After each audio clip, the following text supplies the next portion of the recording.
हिंदू के अंदर भी कोई ब्राह्मण है, कोई शूद्र है, कोई वैश्य है, कोई क्षत्रिय है, और उसके बाद उनके जो सम्मान में एक वर्चस्व है वो अलग अलग लेवल पर जब आ जाता है तो डेफिनेटली इस बात से ऐतराज होता है कि हम ऐसे धर्म को कैसे स्वीकार कर दें। शिक्षा ही है, कहते हैं कि शिक्षा शेरनी का दूध है, जो पीता है वो दहाड़ता है, तो हमने पिया है तो दहाड़ेंगे भी, और सुनने वालों को अपने कान मजबूत कर लेने हैं कि अब जब हमारा समाज पढ़ लिख गया है और सही और गलत की पहचान करने लगा है तो आवाज उठ रही है। और बेशक है कि बुद्धिजीवी लोगों को आवाज के बदले में सिर्फ आवाज के ही माध्यम से जवाब देना है। उत्तरकाशी के मनेरी ब्लॉक में एक व्यक्ति को सिर्फ मंदिर पे घुसने में बहुत ही बुरी तरीके से पीटा गया है, तो कैसे वो व्यक्ति मान ले कि वो भी हिंदू है जब उसे उस हिंदू भगवान के दरबार में जाने से मना कर दिया। कि अगर रामचरितमानस को राष्ट्रीय ग्रंथ बना दिया जाए तो मैं ये सोचती हूँ कि उन महिलाओं के ऊपर क्या बीतेगी जब वो ताड़ना शब्द को देखने के रूप में अगर महसूस करेंगे, उस ढोलक पे क्या बीतेगी, उस पशु पक्षी पर क्या बीतेगी जो ये कहता है कि हाँ अब इन्हें भी शिक्षित कर लेना चाहिए। आप लोग सार गलत निकालने आता, आप लोग पढ़े लिखे नहीं हैं, वही मैं कह रही हूँ। तो हमारा उनसे विशेष आग्रह रहेगा कि जातिवाद ने बड़ा आतंक पूरे भारत में मचाया है, तो आप ये बयान अगर दे रहे हैं तो पंडितों ने ये शुरू किया है तो बेशक पंडितों को ही इसे ख़त्म भी कर देना चाहिए, जिसमें भारत के जो विकास में अवरोध पैदा हो रहा है वो फिर दोबारा पैदा ना हो। कई लोग कह रहे हैं यहाँ भी मोहन भागवत थोड़ा सा खेल खेल के ब्राह्मणों को बचा गए और पंडितों को फंसा गए। जी जी नहीं, बिल्कुल ये स्ट्रैटेजी हो सकती है उनकी, और वो क्यों हो सकती है आप सभी को ही मालूम है भी कि 2024 के जो चुनाव है उसको देखते हुए हो सकता है कि वो अपने बयानों को इधर उधर हेर फेर कर रहे हैं। डेफिनेटली ये तो उनकी मन की बात है, वही जान पाएंगे उन्होंने किस पक्ष में और किस संदर्भ में ये बात कही है। तमाम जो बुद्धिजीवी लिखे पढ़े लोग वो कह रहे हैं जाति तो ब्राह्मणों ने बनाई है, तो फिर पंडितों को क्यों करे? पंडित तो कोई भी हो सकता है, विद्वान आदमी कोई भी पंडित हो सकता है ना? नहीं, देखिए अगर हम ऋग्वेद के अनुसार ऋग्वेद के 10वें मंडल की बात करें जहाँ पर वास्तविक रूप से वर्ण व्यवस्था को बताया गया है तो उसमें डेफिनेटली यही है कि ब्राह्मण वर्ग यानी कि जो सबसे उच्च वर्ग माना गया है उस ब्राह्मण वर्ग की बात जो है आरएसएस के चीफ मोहन भागवत जी द्वारा कही गई है। आप बड़ की चर्चा कर रही हैं, वर्ण व्यवस्था को लेकर बड़ा विरोध हो रहा है और उसी को ध्यान में रखते हुए शायद मोहन भागवत जी ने ये बयान दिया है जी। क्या लगता है आपको, उसी को ध्यान में रखते हुए दिया? देखिए उसे ध्यान में रखते हुए दिया है या नहीं दिया, देखिए ये जो व्यवस्था है ये बिल्कुल ऋग्वैदिक काल से चली आ रही है, लेकिन इसका जो दुष्प्रभाव है वो आज तक भी देखने को मिलता है।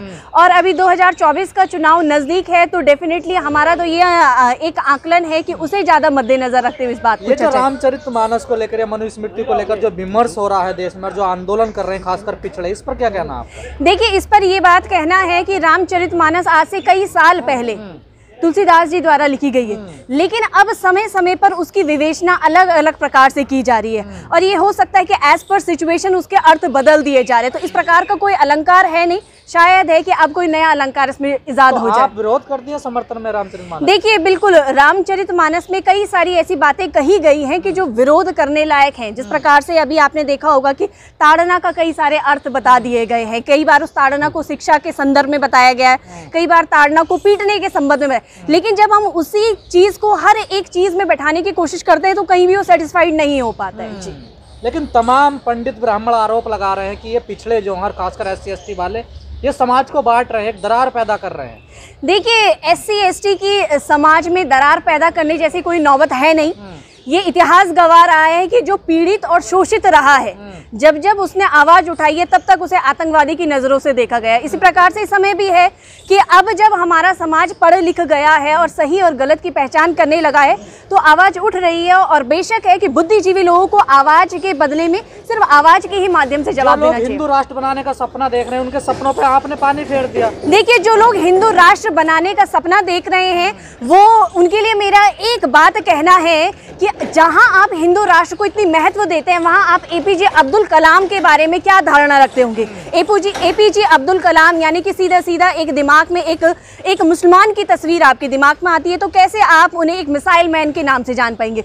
हिंदू राष्ट्र ना हो, इसीलिए बाबा साहब के द्वारा एक बहुत ही ज्ञानवर्धक बातें और संविधान के रूप में दी गई थी, संविधान की किताब, जिसमें यही बताया गया है कि आर्टिकल नंबर 25 इसी बात की हमें आज़ादी देता है कि आप जिस धर्म को चाहिए अपना सकते हैं। अभी तो कल की डेट में हो सकता है कि कोई मुस्लिम आके कह दे कि भाई अब हमें मुस्लिम राष्ट्र बनाना है, कोई क्रिश्चियन कह दे। इसीलिए जो संविधान है वो हर एक धर्म को एक प्रॉपर एक मान सम्मान की बात करता है। लेकिन अभी तक कहा जा रहा है कि अम्बेडकरवादी कहते हैं हम हिंदू नहीं है, अब पिछड़े भी कहने लगे हम हिंदू नहीं है, अखिलेश यादव कह रहे हैं हम तो शूद्र हैं, प्रीतम लोधी कह रहे हैं हम भी शूद्र हैं, स्वामी प्रसाद मौर्य कह रहे हैं हम भी शूद्र हैं जी। तो आपने तो एक क्रांति छेड़ दी ना देश में। देखिए ये क्रांति नहीं है। जब शिक्षा ने अपने पैर जमीन पर गड़ाए हैं तब तक वो क्रांति की ही आवाज लगी है। इसी प्रकार से है आज की डेट में हर कोई पढ़े लिखे हैं, हर कोई इस बात से अवगत है कि जब भी शोषित वर्ग अपनी आवाज को उठाता है तो उन्हें पता नहीं क्यों एक क्रांतिकारी की भूमिका दे दी जाती है। और ये इतिहास गवाह रहा है कि जो हमेशा शोषित और पिछड़ा रहा है वो हमेशा SC ST ही समाज रहा है। जा रहा अम्बेडकरवादी गुमराह कर रहे हैं पिछड़ों को। देखिए अम्बेडकरवादी क्या गुमराह करेंगे किसी को। वो अम्बेडकरवादी यानी कि बुद्ध को मानने वाले, और बुद्ध यानी कि बुद्धि। जब हमारे कोई भी बड़े नेता, कोई भी मंत्री जब विश्व में जाते हैं तो वो कभी ये नहीं कहते मैं राम और कृष्ण की भूमि से आया हूँ। वहाँ पर परिचय दिया जाता है मैं बुद्ध की भूमि से आया हूँ। तो ये हमारे लिए सौभाग्य की बात है कि हम भी बुद्ध की भूमि से हैं।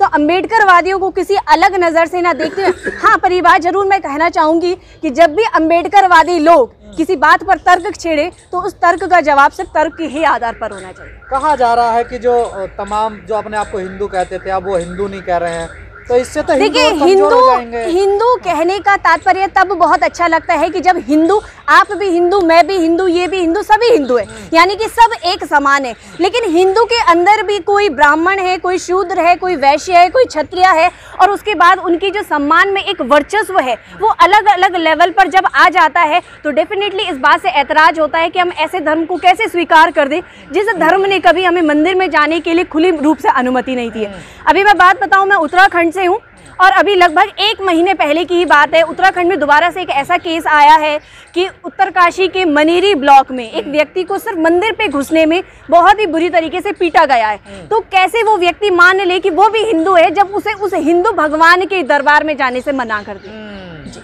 लेकिन कहा जा रहा है आप लोग जो हिंदू देवी देवता हैं, जो हिंदू धर्म ग्रंथ है ना, उनके खिलाफ एक बड़ा षड्यंत्र आप उनको बदनाम कर रहे हैं। देखिए ये तो सोच की बात है कि अगर हम लोग अम्बेडकरवाद को फॉलो कर रहे हैं इट मींस हम हिंदू धर्म या मुस्लिम धर्म या कृष्ण धर्म को हम उसकी अवहेलना कर रहे हैं। अब मैं यही बात आपसे पूछना चाहूंगी कि अगर आप हिंदू राष्ट्र की अवधारणा को आगे बढ़ाते हैं तो क्या आप मुस्लिम और क्रिश्चियन और इनका बिल्कुल पतनवास करना चाहते हैं? ऐसा नहीं है। सिर्फ अपने धर्म को बढ़ावा देने का मतलब ये नहीं कि दूसरे के धर्म को नीचा दिखाना।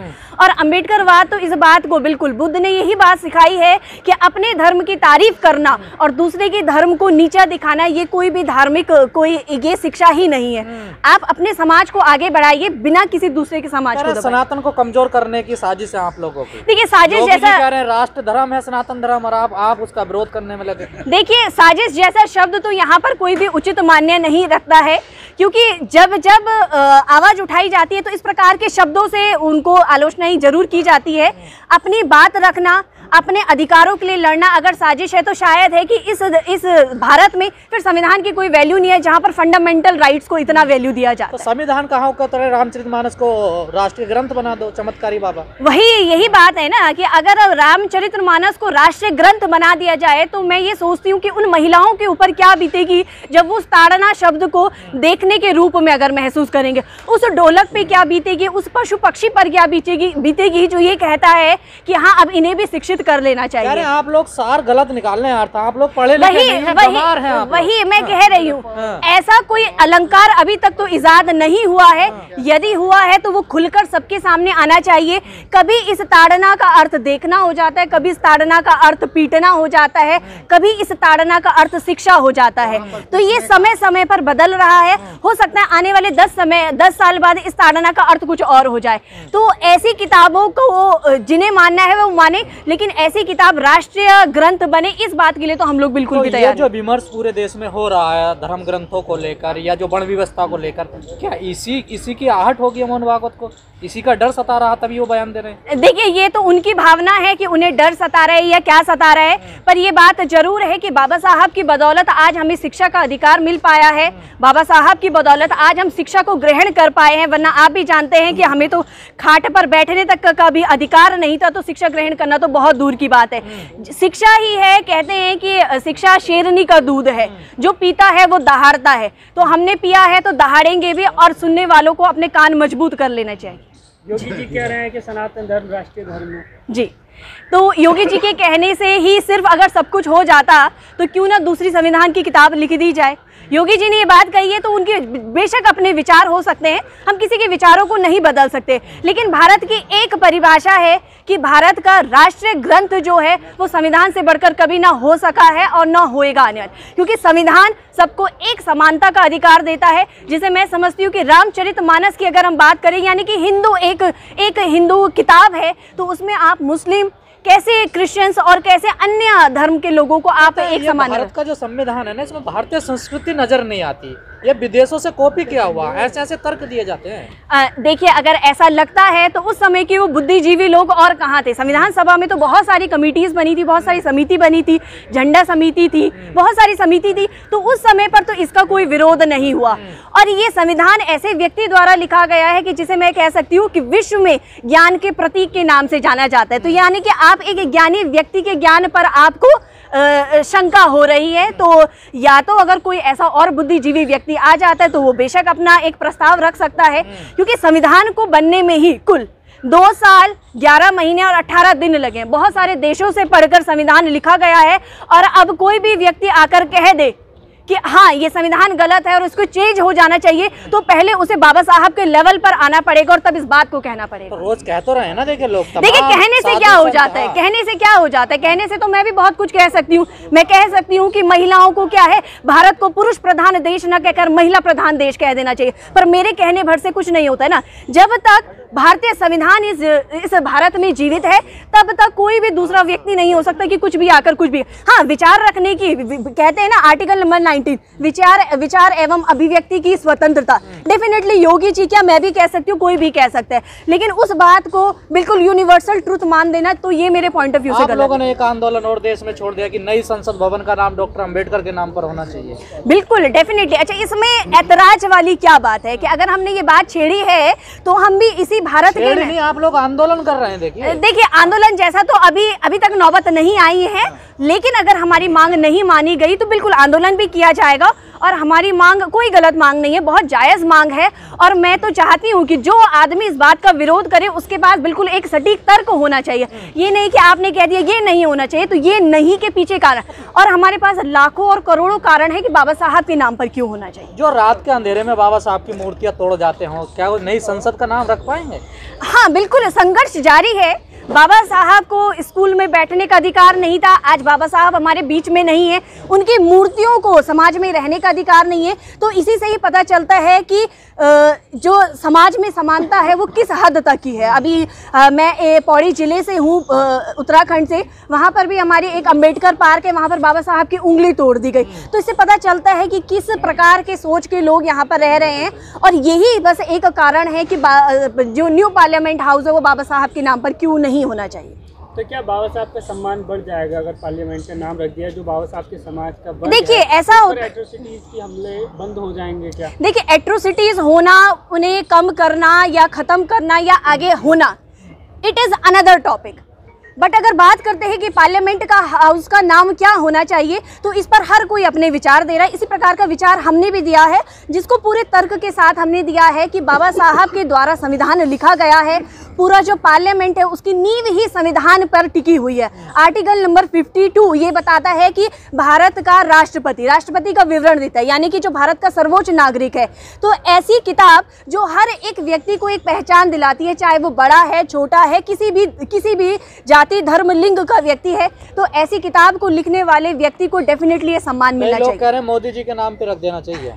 तो बिल्कुल, भारत में आप रह रहे हैं तो आप बिल्कुल इस बात को कह सकते हैं, इसमें कोई दोहराई नहीं है।